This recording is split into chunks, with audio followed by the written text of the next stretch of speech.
हालांकि दूसरी लहर के बाद से ही देश खुद को संभाल ही रहा था कि अब भारत पर फिर से एक और ना दिखने वाले दुश्मन का खतरा मंडराने लगा। उत्तर प्रदेश समेत भारत के कई राज्यों में इस ना दिखने वाले दुश्मन ने कोहराम मचा रखा है और इस दुश्मन का नाम है जीका वायरस, जो कब आपके घर की दहलीजों पर दस्तक दे देगा इसका अंदाजा आपको कभी नहीं लग पाएगा। और उत्तर प्रदेश के कानपुर में जिस तरह के हालात इस वक्त देखने को मिल रहे हैं, उसके बाद तो बहुत ज्यादा सावधानी बरतने की जरूरत है। आपको बता दें कि कानपुर में पहले जीका के 66 संक्रमित पाए गए थे, लेकिन शनिवार और रविवार को एकदम से नए संक्रमित मिलने से हड़कंप मच गया और सोमवार तक जीका संक्रमितों की संख्या 89 पहुंच चुकी है और इसके मामलों में लगातार इजाफा होता ही जा रहा है।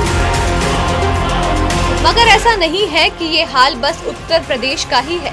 इससे पहले भी देश में जीका वायरस अपने खतरनाक रूप को दिखा चुका है। अगर हम साल 2017 की बात करें तो गुजरात में जीका वायरस के 3 मामले सामने आए थे, जिसके बाद साल 2018 में जीका वायरस के मामलों में अचानक उछाल मध्य प्रदेश में देखने को मिला, जहां 130 जीका के मामले सामने आए। वहीं राजस्थान भी जीका वायरस से अछूता नहीं रहा, जहां 2018 में जीका वायरस के 159 मामले आए थे और इस साल कानपुर और कन्नौज को मिलाकर उत्तर प्रदेश में 89 मामले दर्ज किए जा चुके हैं, जो कि बहुत खतरनाक स्थिति है।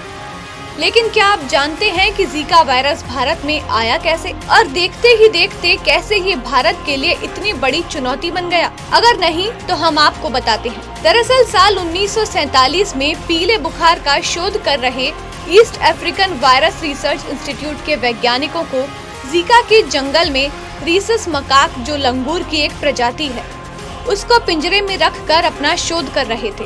उस लंगूर को बुखार हो जाता है और 1952 में उसके संक्रामक घटक को जीका विषाणु नाम से बताया गया, जिसके बाद नाइजीरिया में साल 1954 में जीका वायरस के लक्षण इंसानों में साफ देखे जाने लगे थे। इसके 2007 में खोज होने से पहले इससे संक्रमण के मामले अफ्रीका और दक्षिण पूर्व एशिया में बहुत कम थे, लेकिन अप्रैल 2007 में इसका प्रभाव पहली बार अफ्रीका और एशिया के बाहर देखने को मिला।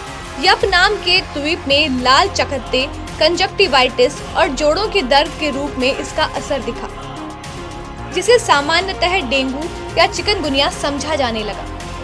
लेकिन जब बीमार लोगों के रक्त का परीक्षण किया गया तो उनके खून में जीका वायरस का आरएनए पाया गया।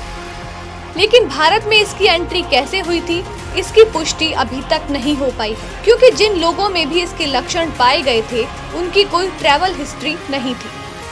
हालांकि प्रदेश में जीका वायरस की समस्या को गंभीरता से लेते हुए जिलाधिकारी की अध्यक्षता में नगर निगम स्थित कमांड सेंटर ICC में स्थापित जीका वायरस कंट्रोल रूम में जीका वायरस की रोकथाम हेतु कार्य की समीक्षा की।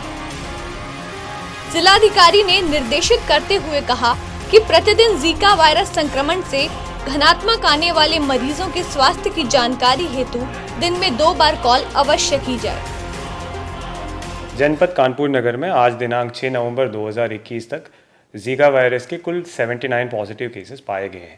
प्रत्येक पॉजिटिव केस को हेल्थ डिपार्टमेंट के RRT टीम के द्वारा घर घर जा करके उनका विजिट करके उनका वाइटल्स लिया जा रहा है और उनको जो सावधानियां बरतनी है उसके बारे में सलाह भी दिया जा रहा है। सोर्स रिडक्शन, साफ सफाई और सैम्पलिंग का कार्य लगातार जारी है। तो आपने DM साहब को ध्यान से सुना ही होगा। उनका भी यही कहना है कि अगर जीका को रोकना है तो घरों के आसपास सफाई जरूर रखें, कहीं भी पानी को इकट्ठा ना होने दें और जितना हो सके अपने आप को मच्छरों से दूर रखें, क्योंकि जिंदगी की इस जंग में बचाव ही आपका सबसे बड़ा हथियार है। समाचार प्लस न्यूज़ डेस्क।